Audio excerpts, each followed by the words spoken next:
Hi everyone, welcome back. As you may have seen from my vlog on Tuesday, this past weekend was IMATS Toronto. This was my second time attending IMATS this year, as I did also go to IMATS New York back in April. But you're all here for the haul, so let's get into it. I've got two separate bags. One is from IMATS and then the other one is from the NYX After Dark party that I went to on the evening of IMATS. So in the previous 2 years, IMATS Toronto had been a predominantly cash-based kind of purchasing thing.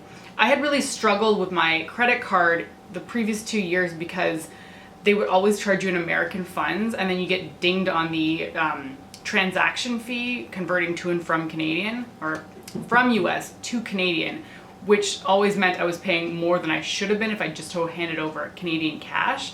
So this year I made sure to bring like 200 bucks in Canadian cash, and I couldn't believe the number of vendors that were charging in Canadian funds for credit card, but they wouldn't take cash. It was so bizarre. And I know a few people only brought cash and they got screwed because they had nothing to charge to. They had no cards with them. So that was really different for IMATS Toronto this year. I don't know why that changed or switched up, but something to keep in mind for IMATS Toronto next year if you plan on going. All right, I'm gonna try to go in the order in which I purchased things, so hopefully it'll give you kind of an idea of how my day progressed. The Canadian beauty bloggers that I were with started with Morphe, and the line was mental. I think by the end of the day, they said that the line to get through to the cash at Morphe would take 3 to 4 hours.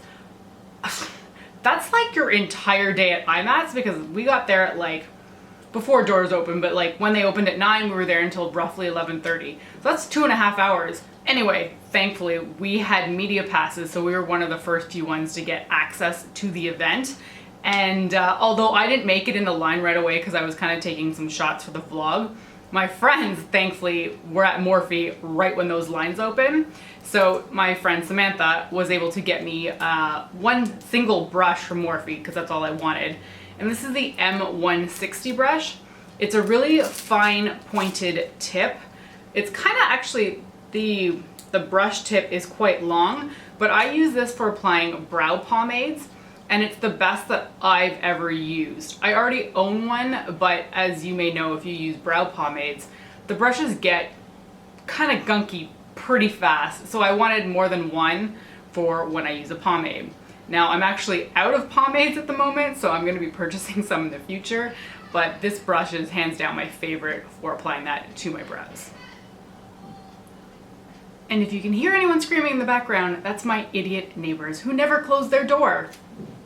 This Morphe brush was like $8, which really kind of surprised me because the 2 years ago when I had previously purchased this brush for the first time, I swear it was like $2.50, so the prices of Morphe have definitely gone up over the years.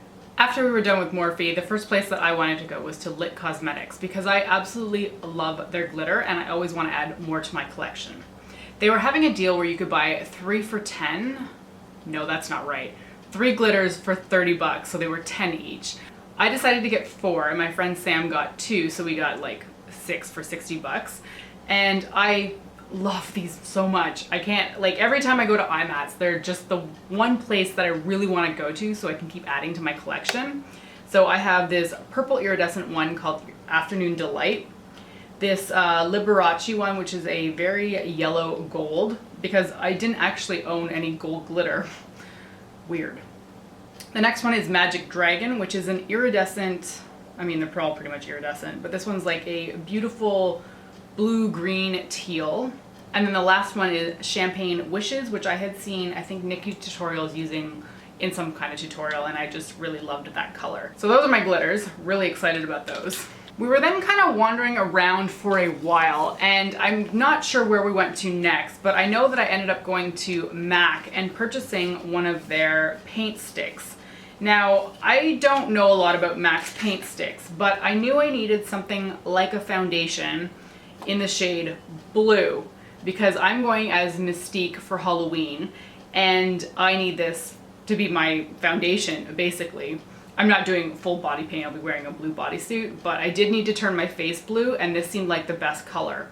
This is the shade Marine Ultra, and I had previously used their Chroma Cakes to be Gamora one year, and that worked out okay, but I found that the texture of the chroma cake was way too dry. It was way too dry, and if you put more than one layer on your face, it would kind of like pull the previous layer off.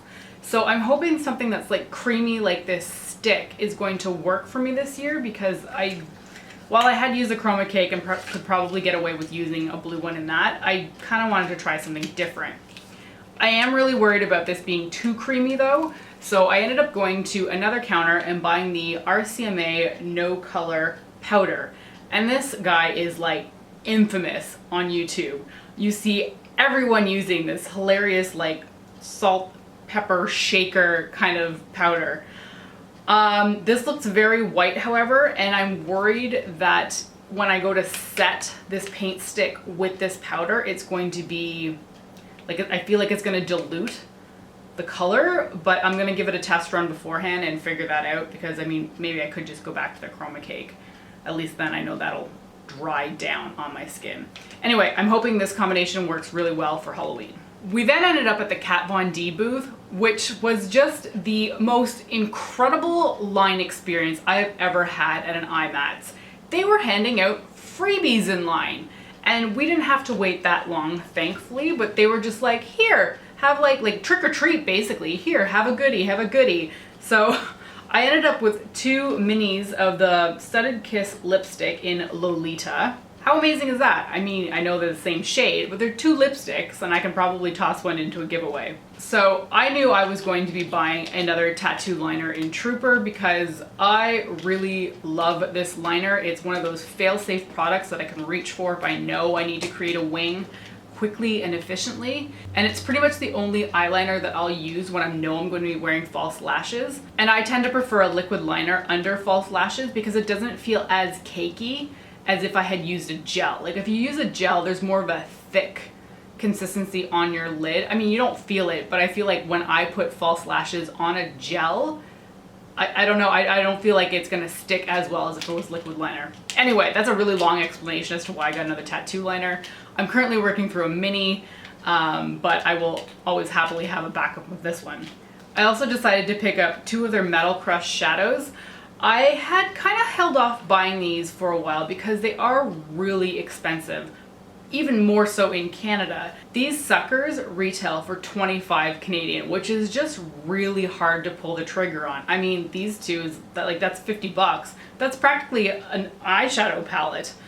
But because we were considered press/beauty creators for IMATS, we did get the super discounted price. So there was like a price for attending IMATS, and then there was another additional lower price for creators. I think it was mostly for makeup artists, but having a media pass qualified us for that. So I think the price tag of these came down to about 18 or 17 bucks each. So at that point I was like, okay, you know what? I'll go ahead and justify that. So I picked up the shade Thunderstruck that is always sold out at Sephora. I have yet to crack it open at this point, but I know a lot of people use it as just a cheek highlighter. I'm interested in it because I think it's got a bit of a duochrome sheen that I think is going to be absolutely beautiful. I also got the shade Raw Power. Where's your name? Yeah, Raw Power, because this was like the closest to red that I could get. And then, to make the Kat Von D booth even more exciting, they gave you freebies if you bought product. I'm so blown away by them. I just think it's not only generous, it's a great way to keep like your buyers interested in sticking around.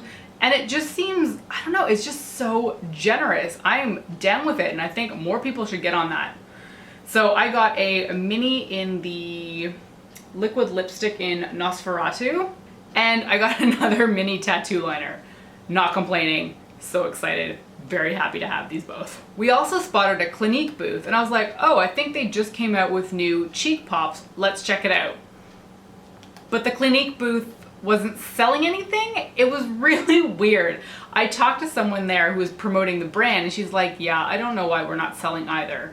I mean, it's just so bizarre because it's not cheap to present at IMATS. When you buy a booth, it's like thousands of dollars, I believe, to get that space on the floor. So why wouldn't you like take advantage of that opportunity to sell? Anyway, I don't know what happened, but they were handing out free wipes.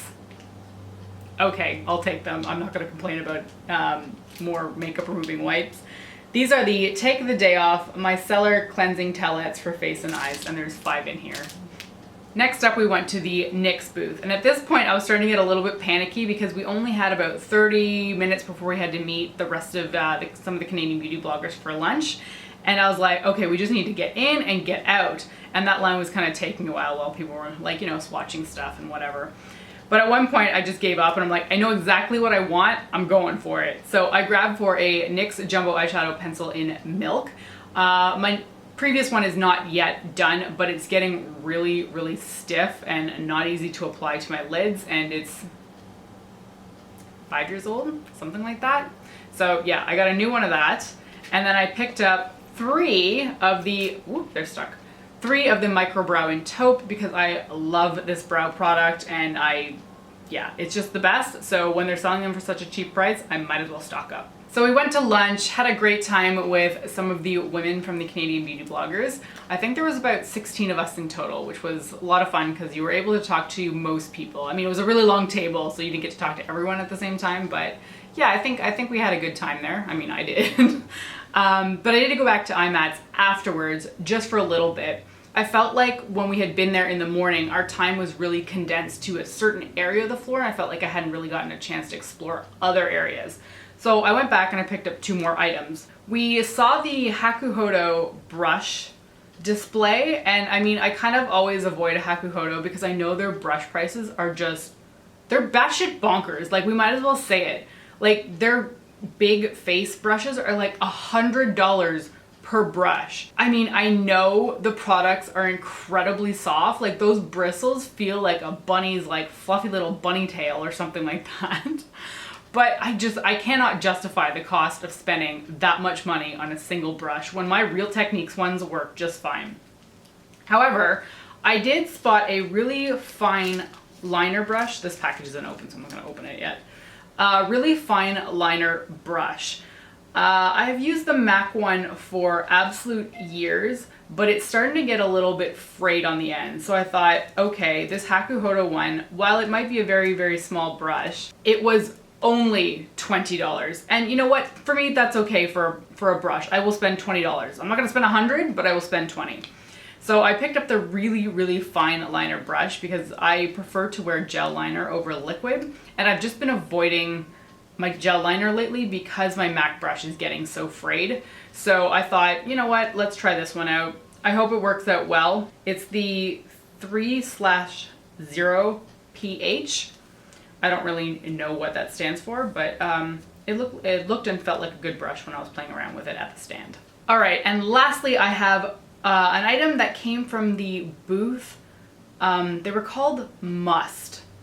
MUSST. I've never heard of this booth before, but they were selling MAQ Pro products. And it's not MAC Cosmetics as in the super popular one. This is, it's a French brand, I believe, because it said Le Maquillage Professionel. And I have seen Pixie Woo using their cream products before for like FX and different colored bases. So I got the one called, color number FX. It's just, yeah, it's just their FX palette. So they've got some primary colors in here, which is really helpful for mixing and stuff, but they've also got some weird like purple, green, taupe, brown bases that I think is going to help me with contouring my face when I do the Halloween Mystique look. I've seen them, like the Pixie Woo sisters, using it before, and I trust their opinion on products and brands, particularly when they're less known brands. I just feel like they have a better idea of what's out there in the world, especially when I look at what I know. I tend to know like popular brands, not like makeup artist brands. So I'm curious to try this out, and it wasn't even expensive. I think it was like 30 bucks maybe 40. It was pretty good. I know it looks really tiny, but there's no chance that I'm gonna be going through this anytime soon. All right, so that was it for my IMATS haul. However, I did go to the NYX After Dark party afterwards, and they gifted us with a huge goodie bag on the way out. NYX is always very generous with their goodie bags, so it's not surprising when they give you a product, but they give you all the colors from that line. So I have 8 different shades of the hashtag no filter finishing powder. It ranges from like alabaster to, well, classic tan. I mean, I've got, I think, every shade in the collection there. I've got 2 of the Soft Focus Tinted Primer. One is in medium beige and the other one is warm. I then got 2 pairs of false lashes, and these are they're the same kind actually. WL16. These are like super fat caterpillar lashes. And then I got 9 of, I think it's their brand new suede matte lip liner. And I think these are new because when we were at the NYX booth, Sam commented that she'd never heard of these liners before. And I was like, I'm not too familiar with lip liners, so I'm just gonna go based on what she'd said. But yeah, I don't think these sound like a familiar product to me, so these might be a completely new launch. This next one is hard to hold up because there's so many of them. I have 11 or 12 of these Bright Idea illuminating sticks. I'm gonna guess they're like a cream, well, this one could be a bronzer, but this one looks like a blush. So Coralicious, I like the sound of that. This one is like Topaz Tan. We've got Pinky Dust, Rose Petal Pop. Like, we've got a whole pile of cream products here. I'll be curious to try these out because, again, this is another product that I've never heard of. So I wonder if NYX maybe gifted all new products because none of these seem that familiar to me.